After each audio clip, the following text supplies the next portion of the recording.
Welcome back to the Tech Talks Daily podcast. Now, over the last few years, we've seen so many big headlines around NFTs as a form of investment and how they could potentially outperform other asset classes. And even now, we're hearing these same stories, especially amongst the market turndown. These solutions are popping up all the time, and very often they're buyer-focused marketplaces.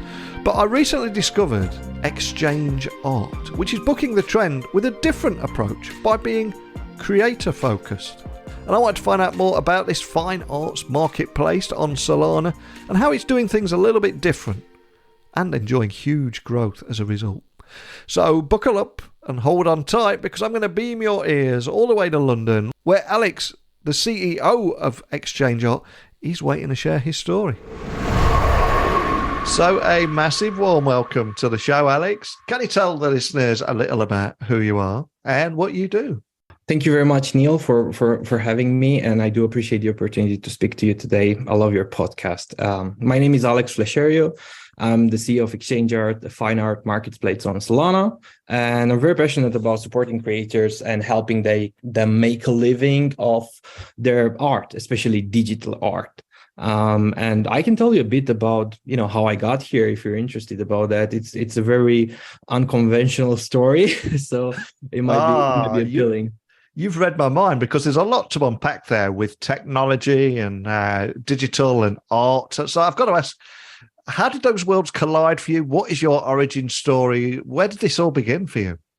Yeah, so my path, as I told you, was a bit unconventional.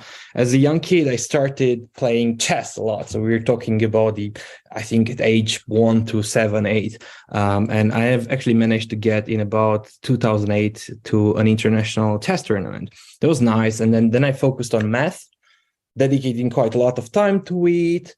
And funnily enough, it took a switch. I became a professional powerlifting athlete, and then I delved into kickboxing.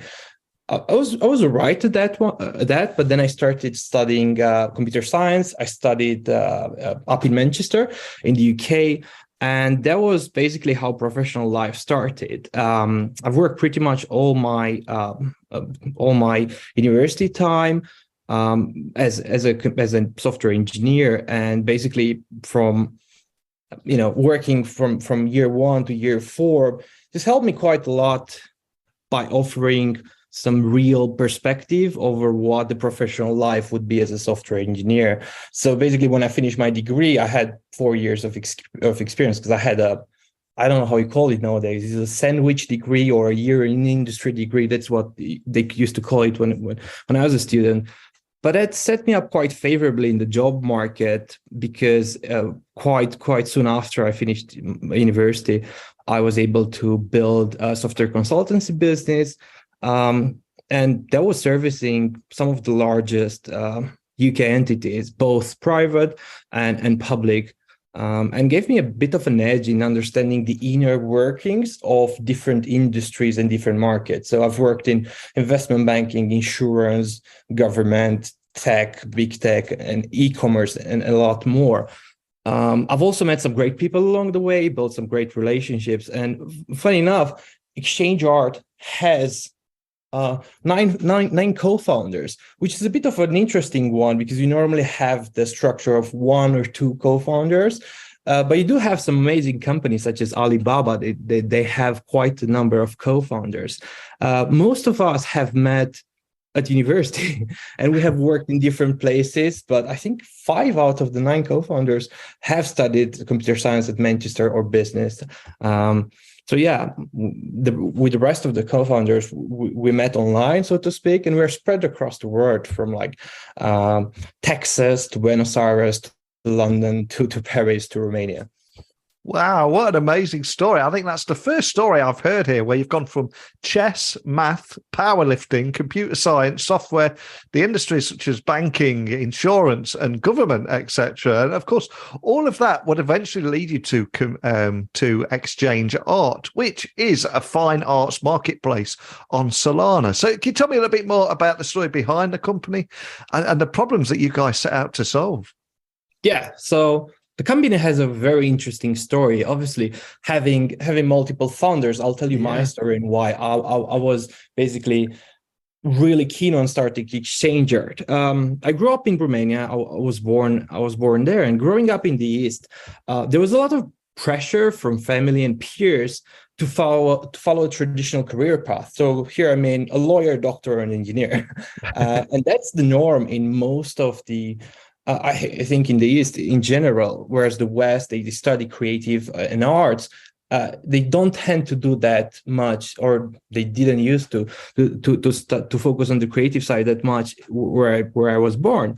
So I chose to become an engineer and quickly found myself seeing the unfulfilled, dry, numbers-driven work. So it was only when I discovered the world of visual arts and music that it really enabled me to lose myself and find enjoyment in my work by combining these two. So the passion for the creative industries ultimately led me to co-found Exchange.Art. And yeah, our mission is to support and empower creators by providing them the best tools and technologies to successfully create and sell their art. So that's how it comes full circle. I'm not an artist, although I would love to be one. I haven't studied arts, but I appreciate and I really like to see it grow. I don't want the creative industries to fade away into a very technological future. So I want to use my skills and my passion to help grow these markets in a more technology-friendly way. And before you came on the podcast today, I was doing a little research on you, and I kind of got the impression, or what immediately stood out to me, was that your marketplace is creator focused, whereas many competitors out there in this space are more buyer focused. Is that right? And is that something that's always been important to you? Yes, that's our mission. Basically, the mission of Exchange.Art is helping creators make a living by selling digital art. So when we created Exchange.Art, we wanted to solve the problems that the artists face in the traditional art world, such as the lack of transparency, the lack of control, and a fair compensation.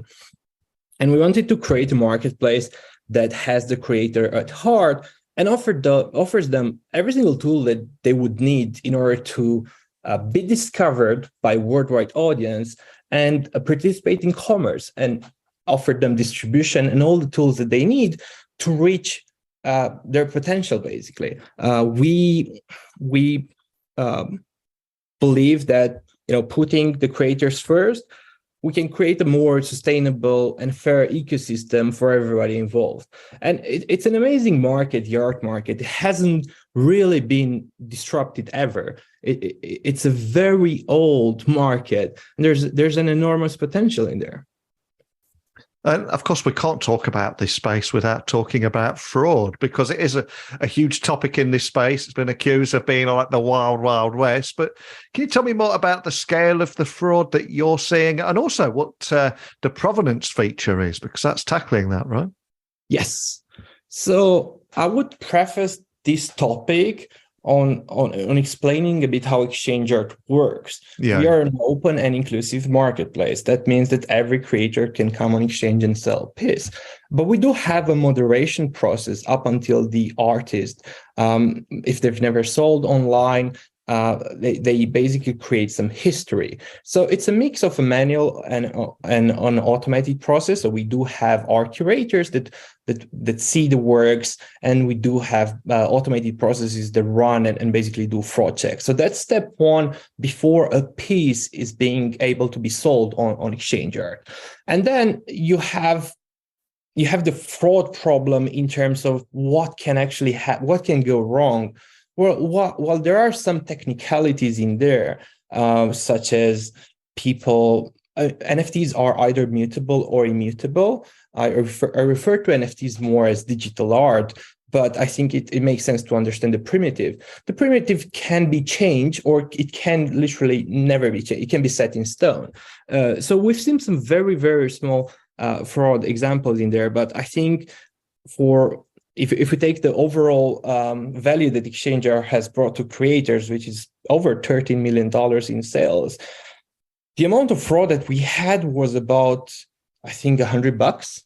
So it's virtually zero, because we have all these layers of moderation, so to speak, up until up until everybody's comfortable in buying art from specific artists. And our provenance feature, for example, offers a way to trace the history of an artwork and ensure it hasn't been tampered with or copied. And it's a critical puzzle element that offers collectors the opportunity to dig deeper into specific information such as dates, prices, and the creator or the creator wallets. They literally have all the information out there for them to just delve in. And this is very different to the traditional art market, where this information is very opaque and it's not accessible. And again, I also, when I was reading about you, I was reading that you launched a Royalties Standard, which is giving NFT creators a chance to profit from secondary sales, despite some of your competitors out there getting rid of secondary royalties. Can you tell me a little bit more about that and why it was important to you? Yeah, I mean, royalties are important for us and have always been important for us because they're important for our creators. In the digital art space, they are a significant revenue stream for creators. And let me give you an example. The time horizon at which a piece is being resold in the digital art space is not short. We're not talking about hours or days. Sometimes we can talk about months. So being able to create success, to create perpetuating success, is very important for our creators. It was a very green period in the second part of the last year, where different entities in the space have been competing really, and they've dropped royalties. And the reason why we came up with the royalty protection standard was to ensure artists that their needs are being heard and their royalties are being guaranteed. We're actually the first marketplace, I think, in Solana, and I'm not sure if we were on any other chain, because Ethereum followed later with the royalty protection standards. But we take these matters at heart, and we felt need to build out something to restore the trust in the market for creators who sell digital art, and especially for creators who sell digital art on Exchange.Art. And just to bring to life some of what we're talking about here and understand the size of the company and the kind of volume of transactions we're seeing, are there any stats around your users that you can share with us today? Sure. So we have launched in October 2021. So our company has been operating for just a bit over a year. I think that's very important. So in that time frame, we have managed to sell over $13 million worth of digital art. Wow. Most, I think, in 97.5% of that value went to creators and collectors. We are in a position to have helped more than 20 creators to make over $100,000. More than 50 creators made over $50,000. More than 200 creators sold over $10,000 worth of art. And honestly, we have traffic from over 100 countries, and I'm tracking here consistent traffic. So I'm not just talking about a visit here and there. Thousands and thousands of visits on a month-to-month basis to Exchange.Art. On average, a creator makes about $1,050 on Exchange.Art. There are more than 300 creators making more than $500 a month. And I'm really happy to see these numbers grow week by week, month by month, and seeing us honestly having an impact on creators and artists who sell digital art. Wow, that's some impressive figures in a short amount of time. And for some creators, there's a lot of life-changing amount of money involved there. And it feels like we're on the cusp of something huge here. So I'm curious, if we look to the future, if we're growing at this rate, do you think NFTs as a form of investment will potentially outperform other asset classes amongst this market turndown that we find ourselves in? Because I'm reading a lot about not just digital things. People are turning to alternative investments everywhere, from digital, crypto, and even sneakers, wine, and watches. But I'm curious, do you think this will potentially outperform other traditional classes in the future? Very interesting question. And I'll have to be very careful about not giving out any financial advice. So I'll preface with that one. But digital art has shown tremendous growth and potential for returns, making it a very attractive investment option. It has some very unique characteristics, such as its scarcity and its uniqueness, making it pretty promising as an asset class for investors to consider. Moreover, art historically has outperformed the S&P, which speaks to the potential of digital art as a nascent growing market as compared to the traditional art market. It's worth noting, though, that the digital art market still carries risk like any other market, and any investment should be approached with a very clear understanding of that risk. But ultimately, collecting art should be a joy and a pleasure, not really a source of financial pressure, if you understand where I'm coming from. Ultimately, I think investors should make investment decisions based on their personal goals and risk tolerance and diversify. But we've seen more and more investors looking at the digital art market from that aspect. And I'm now going to ask you to gaze into your virtual crystal ball. It's always a fun question, this one. But do you have any predictions for Web3 and NFTs and how Exchange.Art will navigate this year? Is there anything you can share around that too? Yeah, absolutely. I think our goal right now, after we have proven that there is a product market fit for digital art within Solana and growing on every different respectable chain out there, is to basically cut down the abstraction layers and make it easier for new, more not so sophisticated users to get into this space.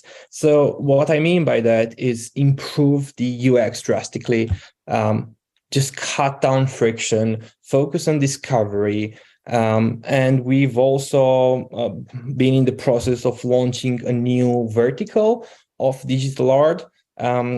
So the way we see the market right now is we have the collectibles market. Some people call them PFPs. We have the one-of-one and the editions market, which is what Exchange.Art serves primarily. And there's something missing in there, which is the long-form generative art, which is short for computer-generated art in a larger supply. That's coming as a new product of the Exchange.Art family. It's a product called Code Canvas, and that allows to new type of creators, such as creative coders, to create digital art. I think that's coming in March.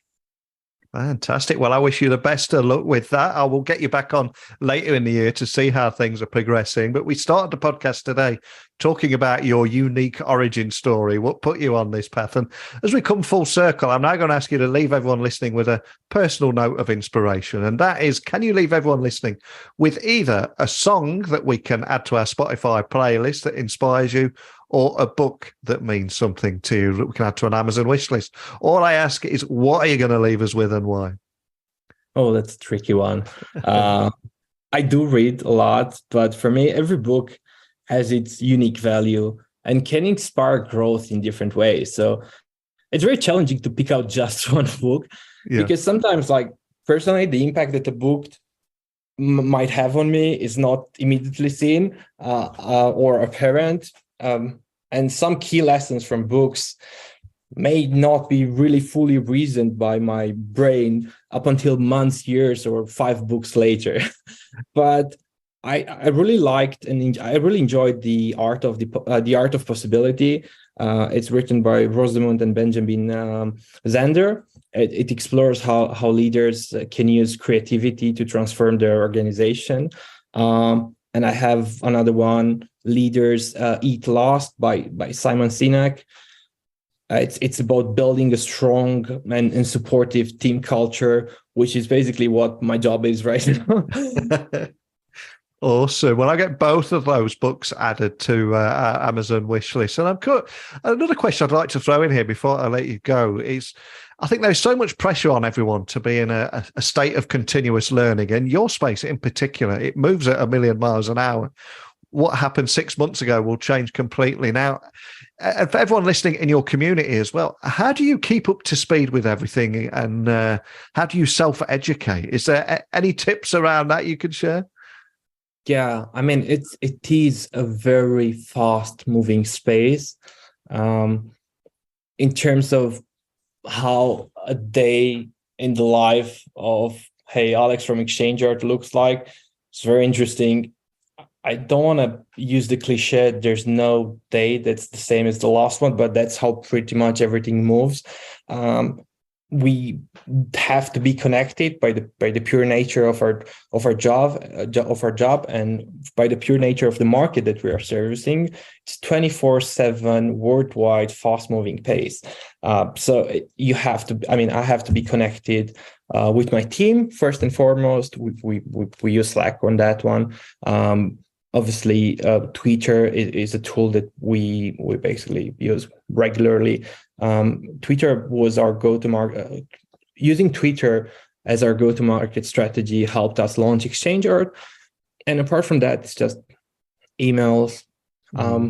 You're trying to keep sane. You're trying to read. You're trying to do some sports every now and then. I think that's a must, because you eventually burn out, and it's like, okay, I have a job to do. I have a promise to the creators. I have a promise to the collectors, so I have to perform.